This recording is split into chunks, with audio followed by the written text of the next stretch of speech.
నా ఆస్తి పంపకాలు చేద్దాం అనుకుంటాను, దాని ప్రకారం వీలు రాయాలంతే. సరే చెప్పు. కేసీఆర్ పదవులు అవసరం లేదు, నేను కాపలా కుక్కలాగుంటా అని చెప్పిన. అంతే కదా? అంతే. ఒక్కసారి చెప్పలే, 100 సార్లు చెప్పిన. ఇదిగో అతివాగుడు ఆపి వచ్చిన పని ఏమిటో చెప్పు. ఒక దళిత నాయకుడిని ముఖ్యమంత్రి చేస్తామని చెప్పి కేసీఆర్ ప్రకటించండి.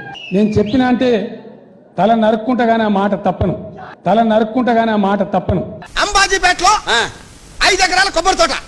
గతంలో గవర్నమెంట్ 70 ఇండ్లు కట్టింది, కానీ మనం డబల్ బెడ్రూమ్ ఇల్లు కట్టుకుంటున్నాం.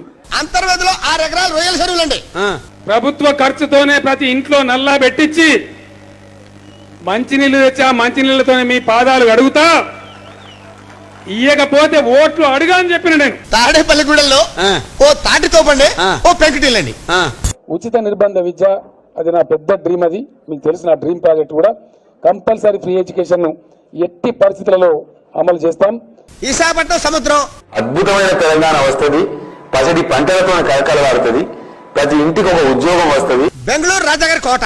చెంచల్గూడ జైలు ఎత్తేసి అక్కడ పేద ప్రజల కోసం విద్యాలయాలు కట్టిస్తామని కూడా నేను మీకు మనవి చేస్తా ఉన్నా. ఓరి నీ ఆస్తులు తగలయ్యా. మహిళా సంఘాల లోన్స్ ఏవైతున్నాయో వడ్డీ లేని రుణాలు అవి ఇప్పుడు 5 లక్షలే పరిమితి ఉంది. మీకు డెఫినెట్ గా 10 లక్షల రూపాయల వడ్డీ లేని రుణం అందిస్తామని చెప్పి నేను మనవి చేస్తా ఉన్నా. నువ్వు టాటాకు తమ్ముడువా, బిర్లాకు బావమర్దివా? కాంట్రాక్ట్ ఉద్యోగం అన్న సిద్ధాంతానికే కేసీఆర్ వ్యతిరేకం. అచ్చరే గాని ఇప్పుడు నువ్వు చెప్పిన ఆస్తులు పాస్తులు తాలూకు దస్తావేజులు గట్రా ఎక్కడున్నాయి? నేను అన్నా ఎప్పుడన్నా నా స్టేట్మెంట్ చూపిస్తావా? ఎక్కడన్నా నాకు అర్థం కాదు. ఇంత అబద్ధాలు ఎందుకు మాట్లాడుతావు? ఏ బహిరంగ సభలో చెప్పలే. మీరు కల్పించుకున్న స్టోరీలు అవన్నీ.